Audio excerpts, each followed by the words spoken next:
Right.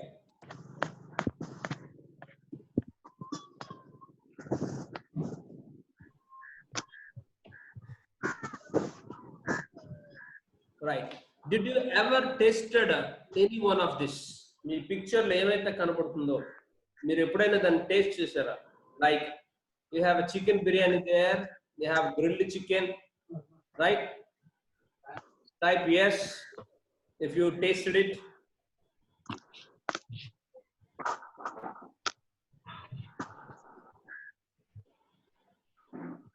And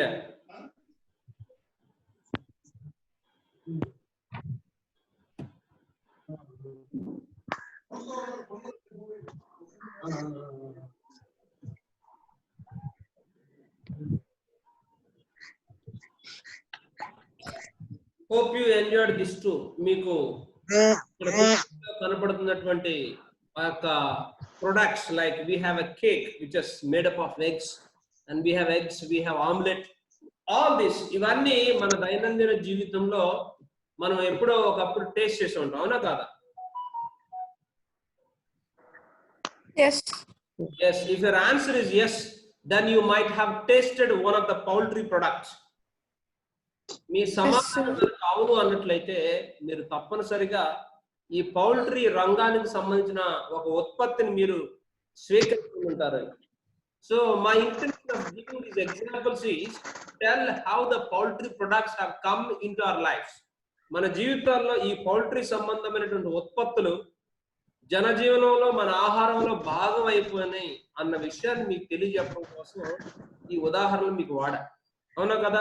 so ప్రతి ఒక్కరు they celebrate birthday, they cut a cake which is made up of eggs, right? And we take all these products. So దాని అర్థం యొక్క poultry ఉత్పత్తులు మన జీవితంలో ఎంత సర్వసాధారణం అయిపోయిందో మనం గ్రహించాలి. So what is poultry? Poultry, what is the meaning of poultry? Poultry means it is the domesticated birds kept for eggs or meat. Poultry means domesticated birds kept for eggs and meat. మాంసము కోసము లేదా గుడ్ల కోసము పక్షులని పెంచడాన్నే poultry అంటాం. Poultry is a category of domesticated birds kept by humans for the purpose of collecting their eggs or killing for their meat or feathers. So poultry is a category of domesticated birds kept by humans for the purpose of collecting their eggs or killing their meat.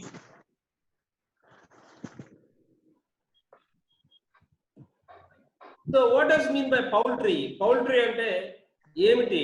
సాధారణంగా poultry అంటే కోళ్లను పెంచడాన్ని poultry అనుకుంటాం.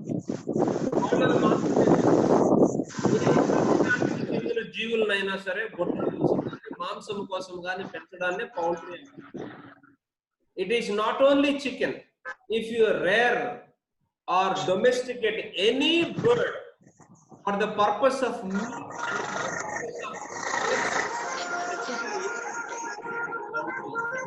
Poultry అంటే కేవలం కోళ్లను మాత్రమే పెంచడం కాదు, కోళ్లతో పాటు టర్కీ కోళ్లు చూడొచ్చు, మీకు గిన్నె కోళ్ళు అంటాం మనం. అలాగే డక్స్, బాతుల పెంపకాన్ని, geese and guinea fowl, pheasants and quails, different birds.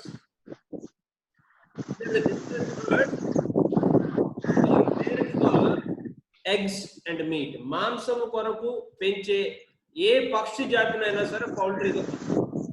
For example, మీరు అక్కడ ఎవరైతే ఉన్నారో దయచేసి మ్యూట్ ఆల్ యువర్ మైక్స్. అక్కడ ఉన్నటువంటి మైక్స్ అన్నింటినీ మ్యూట్ చేయవలసిందిగా కోరుతున్నాను. We are getting some disturbance. Mute your mobile phone. I mean అక్కడ చిన్న మైక్ లాంటి పిక్చర్ ఉంటుంది, దాన్ని మ్యూట్ చేయండి. Thank you.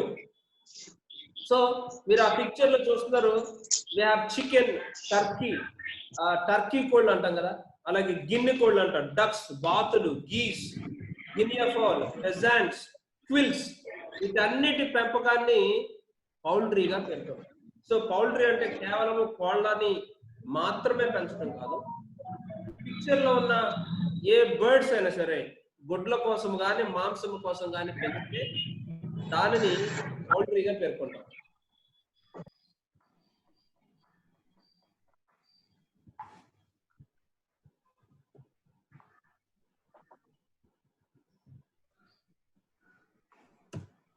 Right. So let's have a look on the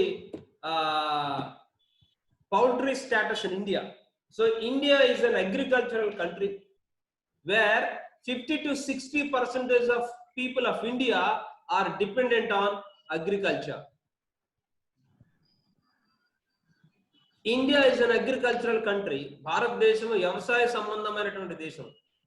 50 నుండి 60% ప్రజలు ఈ రోజు కూడా వ్యవసాయం మీద ఆధారపడుతున్నారు. పౌల్ట్రీ కూడా వ్యవసాయ రంగానికి చెందినటువంటి ఒక పరిశ్రమ.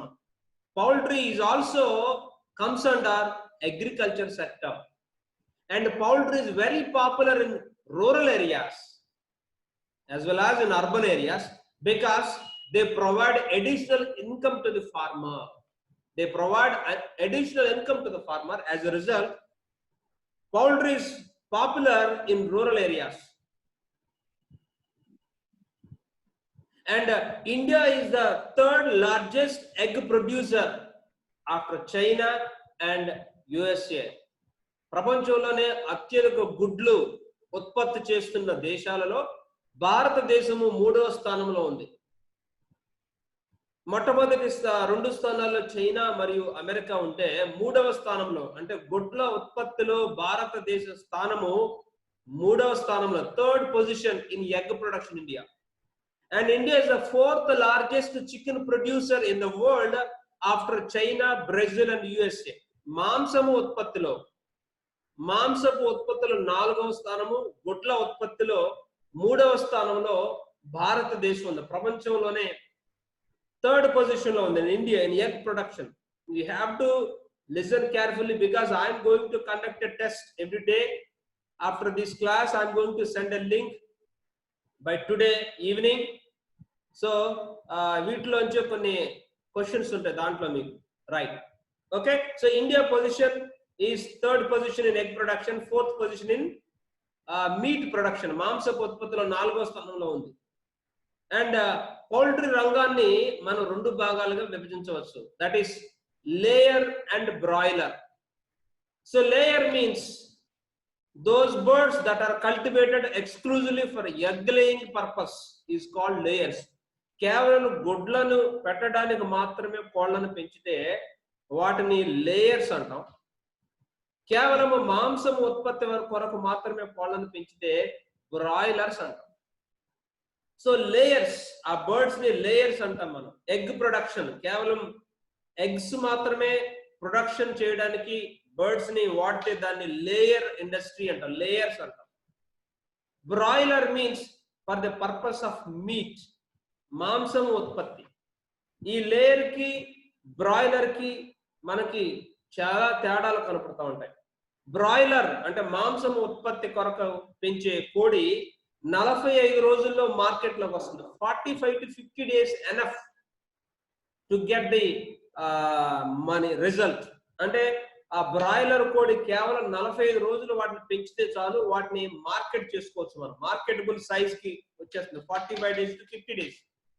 Whereas layer 6 months to 1.5 year or 1 year, more than 1 year వాటిని మనం పెంచుతూ ఉంటాం. ఎందుకంటే ప్రతిరోజు అవి గుడ్లు పెడతా ఉంటాయి కాబట్టి. సో గుడ్ల ఉత్పత్తి కొరకు మాత్రమే పెంచేది లేయర్ అయితే, మాంసము ఉత్పత్తి కొరకు మీట్ ప్రొడక్షన్ కోసం చేసేది బ్రాయిలర్. ఓకేనా?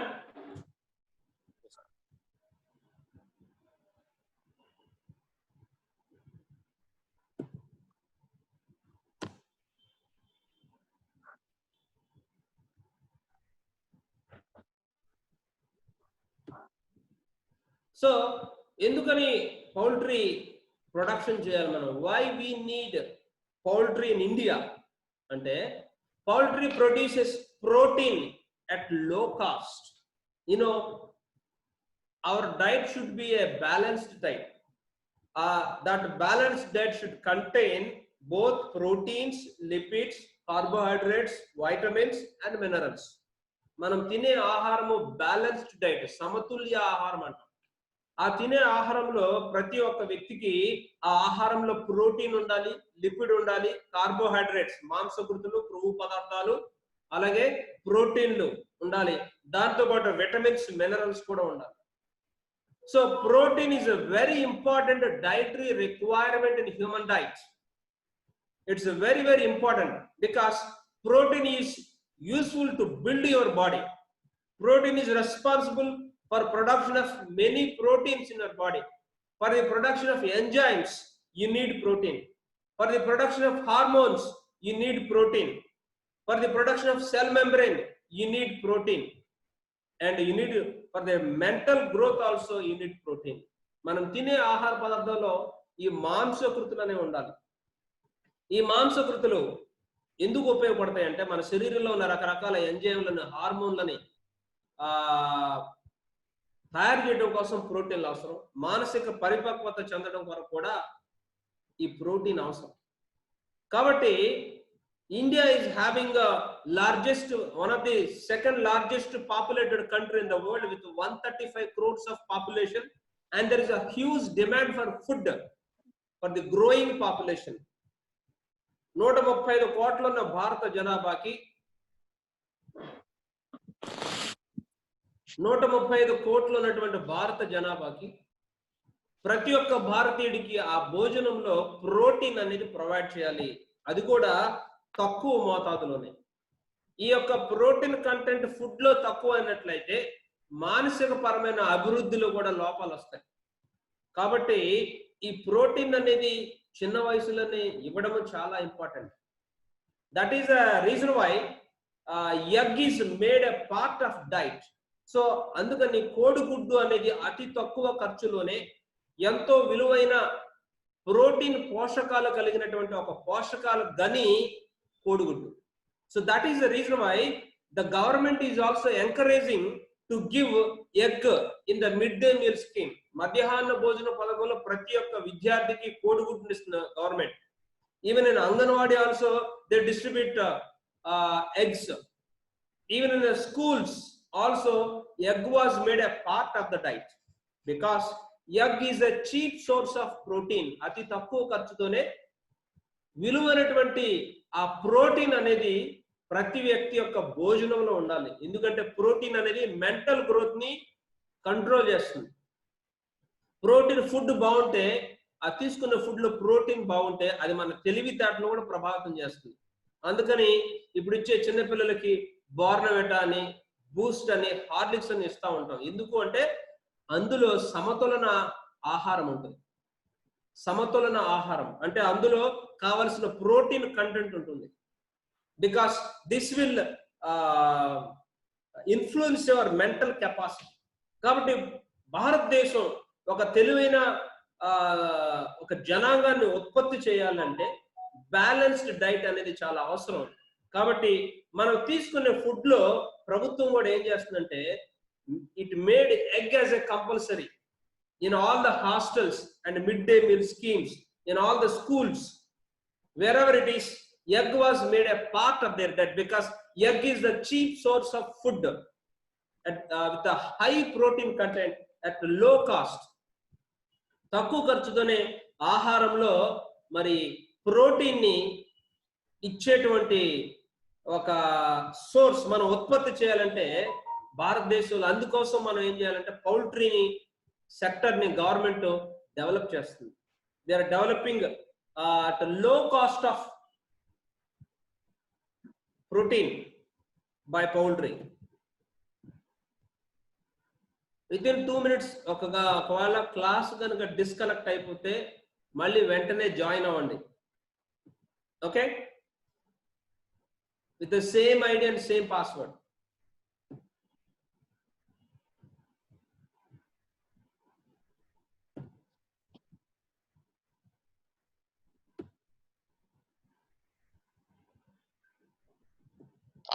Right. So in rural sector too, poultry farming is gaining in popularity. గ్రామీణ ప్రాంతాల్లో కూడా ఈ యొక్క పౌల్ట్రీ రంగం పట్ల రోజు రోజుకి ఆసక్తి పెరుగుతుంది.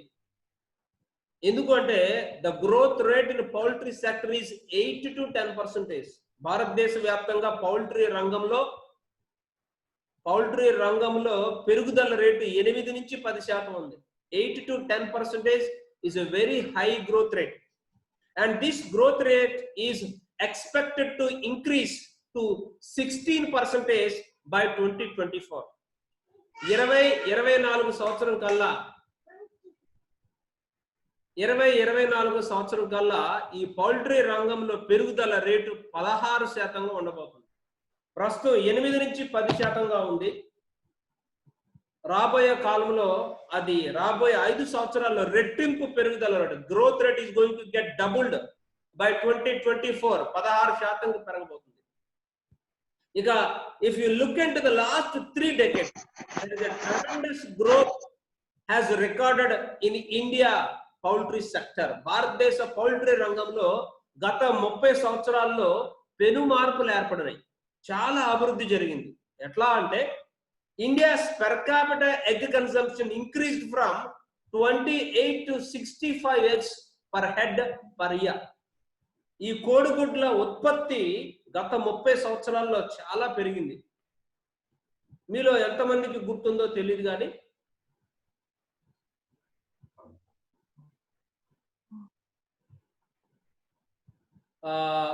once upon a time 30 years back the egg production is hardly very low and eggs are not available. 30 సంవత్సరాల క్రితం ఈ పౌల్ట్రీ రంగం యొక్క అభివృద్ధి భారతదేశంలో ప్రారంభమైంది. కానీ అంతకు ముందు చూస్తే ఈ యొక్క ఎగ్ ప్రొడక్షన్ చాలా తక్కువ ఉండేది. సాధారణంగా మనం నాటుకోళ్ళు అంటాం. ఈ నాటుకోళ్ళ ద్వారా మాత్రమే కోడిగుడ్లు ఉత్పత్తి అయ్యేవి. అవి చాలా తక్కువ సంఖ్యలో కోడిగుడ్లు పెట్టేవి. కేవలం తక్కువ మంది ప్రజలకు మాత్రమే ఆ కోడిగుడ్లు అందుబాటులో ఉండేవి. అందుకోసం ఏం చేసేవారంటే గర్భిణీ స్త్రీలకు, చిన్నపిల్లలకు మాత్రమే కోడిగుడ్లు ఇచ్చేవారు. సో అటువంటి పరిస్థితుల్లో భారతదేశంలో ఈ పౌల్ట్రీ రంగం ప్రారంభించారు. కోడిగుడ్లు ఇచ్చి అందరికీ కోడిగుడ్లు అందుబాటులోకి వచ్చే విధంగా ఈ పౌల్ట్రీ రంగం అభివృద్ధి సాధించింది. సో ఒకప్పుడు the per capita egg consumption is 28 eggs per head per year. 30 సంవత్సరాల క్రితం ప్రతి మనిషి యావరేజ్ భారతదేశంలో ఉన్న average person is to consume 28 eggs per day per head per year. I'm sorry. So ఆ తలసరి గుడ్ల వినియోగము ఎలా ఉండేదంటే ఒక వ్యక్తి సంవత్సరంలో సగటు భారతీయుడు ఒక సంవత్సరంలో 28 గుడ్లని ఆహారంగా తీసుకునేవాడు. అది ప్రస్తుతం ఎంత ఉందంటే 65 గుడ్లు. It is increase to 65 eggs per head per year. ఇప్పుడు సగటున ఒక వ్యక్తి తీసుకునే గుడ్ల సంఖ్య సంవత్సరంలో 65గా ఉంది. ఇంతకన్నా ఎక్కువే ఉంది. But I'm taking average. You can ask me question, sir నేను గుడ్లు తిన్న కదా అని మీరు అడగచ్చు. నువ్వు తిన్నా తినకపోయినా it is N average data. తలసరి ఆదాయం, సరాసరి యావరేజ్. సార్ నిజంగా నేను 60 గుడ్లు తినట్లేదు సార్ అని మీరు అనొచ్చు. But we are using egg in cakes. కేకులు తయారీలో ఎగ్స్ వాడుతున్నాం. రకరకాల ప్రొడక్ట్స్ లో మనం ఎగ్స్ వాడుతున్నాం. It become a part in many diet. So ఆ విధంగా egg consumption is 65 eggs per head. So ఇంకా ఏం జరిగింది లాస్ట్ 30 years లో అంటే India's per capita chicken consumption increased from 400 grams to 2.5 kg per head per year. కోడి మాంసం తలసరి అంటే ఒక్కొక్క వ్యక్తి ఒక సంవత్సరంలో ప్రతి భారతీయుడు ఎంత కోడి మాంసాన్ని ఆహారంగా తీసుకుంటున్నాడంటే 2.5 kg. ప్రస్తుతం 2.5 kgల మాంసాన్ని ఒక వ్యక్తి సంవత్సరానికి. I request all of you, Swapna, please mute your mobile phone. So once upon a time, the per capita chicken consumption is 400 grams 30 years back. కేవలం 400 గ్రాములు ఒక వ్యక్తి సంవత్సరంలో చికెన్ తీసుకుంటే ఇప్పుడు ఆ చికెన్ ఉత్పత్తి ఎంత పెరిగిందంటే 2.5 kg ఒక వ్యక్తి సంవత్సరానికి తినే chicken. This is an average. I'm telling average. తినే వాళ్ళు ఉంటారు, తినని వాళ్ళు ఉంటారు, తక్కువ తినే వాళ్ళు ఉంటారు, ఎక్కువ తినే వాళ్ళు ఉంటారు, ఇంతకన్నా ఎక్కువ తినచ్చు. కానీ చూడండి, హ్యూమన్ న్యూట్రిషనిస్ట్ రిక్వైర్మెంట్ న్యూట్రిషన్ చెప్పిన దాని ప్రకారము ఒక సంవత్సరంలో ఒక వ్యక్తి తినవలసిన కోడిగుడ్ల సంఖ్య ఎంత ఉంటుందంటే 180 eggs. One person must eat 180 eggs per head in an year to have a healthy life and to consume 10 kg of chicken per year per head. న్యూట్రిషనిస్టులు అంటారు కదా, వాళ్ళ రికమెండేషన్ ప్రకారము ఒక వ్యక్తి తీసుకోవలసిన ప్రోటీన్ కంటెంట్ లెక్క వేస్తే తలసరి ఒక పర్సన్ సంవత్సరంలో 180 గుడ్లను ఆహారంగా తీసుకుంటే అతడు సమతుల్య ఆహారం తీసుకున్నట్లు. ఒక బ్యాలెన్స్డ్ మంచి ఆరోగ్యం కలిగి జీవించాలంటే ఆ సంవత్సరానికి సరిపడ ప్రోటీన్ అతను కావాలంటే పర్ హెడ్ వాళ్ళ రికమెండేషన్ ఎంత ఉందంటే 180 eggs per head per year. Chicken ఎంత తినాలంటే 10 kgs ఆఫ్ చికెన్. మనం చికెన్ అంటే అక్కడ ప్రోటీన్ గా చూడండి, protein. It is not chicken, it is protein. Okay, 10 kgs of chicken per head per year. కానీ సీ ద డిఫరెన్స్, ఎంత డిఫరెన్స్ ఉందో చూసారా? తీసుకోవాల్సింది ఎంత ఉంది? 180 ఎగ్స్. ప్రస్తుతం మన యావరేజ్ ఎంత ఉంది? కేవలం 65 ఎగ్స్ దగ్గర ఉన్నాం మనం. 65 ఎగ్స్ మాత్రమే తీసుకుంటున్నాం. కానీ న్యూట్రిషనిస్ట్ రికమెండేషన్ ప్రకారం మనం తీసుకోవాల్సిన ఎగ్స్ ఎంత ఉన్నాయి? 180 ఎగ్స్. అంటే there is a lot of scope, ఇంకా చాలా స్కోప్ ఉంది పౌల్ట్రీ ఇండస్ట్రీలో. And we are taking 2.5 kg chicken right now per head per year. కానీ వాళ్ళు రికమెండేషన్ చేసింది ఎంత అంటే 10 kg of chicken per head per year. See, almost all 4 times more than what is having right now. The demand, okay, the requirement.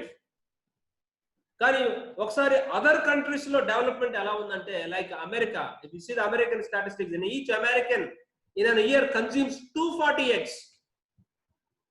He is consuming 240 eggs and 20 kg of chicken per American per head per year. Whereas India only 65 eggs. Required is 180 eggs. An American is taking 240 eggs. We are below the average. They are above the average. See the difference. Ekkada 65, ekkada 180. Avuna? We are taking 2.5 kg. But now average తీసుకోవాల్సినంత 10 kg. American తీసుకుంటుంది 20 kg. So there is a lot of difference. It means there is a lot of scope for the development of poultry sector. అంటే ఈ poultry రంగంలో ఇంకా అభివృద్ధి జరగడానికి చాలా అవకాశం ఉంది. పౌల్ట్రీ సెక్టర్ అంటే నీ దగ్గర కోట్లు ఉండవసరలా, చిన్న చిన్నగా కూడా మనం స్టార్ట్ చేయొచ్చు. ఒక 100 బర్డ్స్ తో కూడా నువ్వు you can start a farm at your home if you have a small land. చిన్న ల్యాండ్ ఉంటే చాలు, రైట్? సో ఒకసారి మనము ఈ క్లాస్ విత్ ఇన్ 2 minutes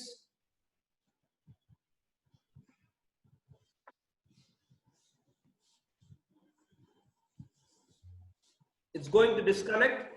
వెంటనే మళ్ళీ రీకనెక్ట్ అవ్వండి.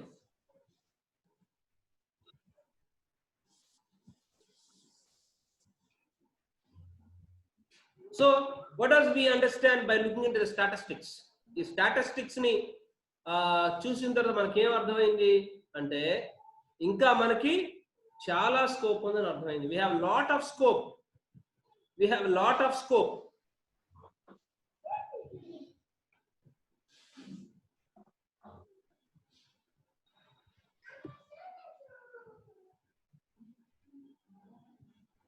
Okay,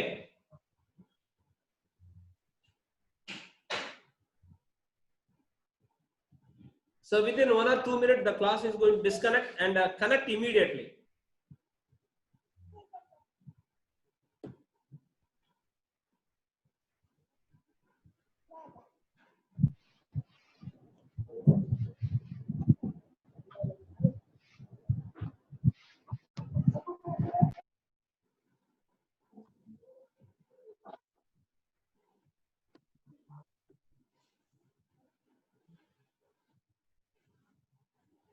Are you able to listen to my voice?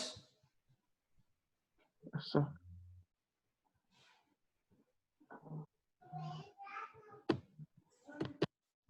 Right. So if you look into the poultry sector in India, let's have a look into the poultry sector in India. The first 5 egg producing states is Tamil Nadu, Andhra Pradesh, Telangana, West Bengal and Haryana. Tamil Nadu, Andhra Pradesh, Telangana, West Bengal, Haryana is the top 5 egg producing states. విచిత్రమైన విషయం ఏంటంటే ఆ 5 రాష్ట్రాల్లో 3 రాష్ట్రాలు south ఇండియాలోనే ఉన్నాయి. South India is a strong pillar in poultry production. Okay, whereas if you look at the top 5 meat producing states, మాంసం ఉత్పత్తి చేసే రాష్ట్రాల్లో ముందు వరుసలో ఉన్న రాష్ట్రాలు ఏంటంటే Uttar Pradesh, Maharashtra, west Bengal, Andhra Pradesh, Telangana. Uttar Pradesh, Maharashtra, west Bengal, Andhra Pradesh, Telangana. These are the top 5 meat producing. India lo 80% of poultry is in organized sector, whereas 20% is in unorganized sector. Household 80% organized sector lo undi. 80%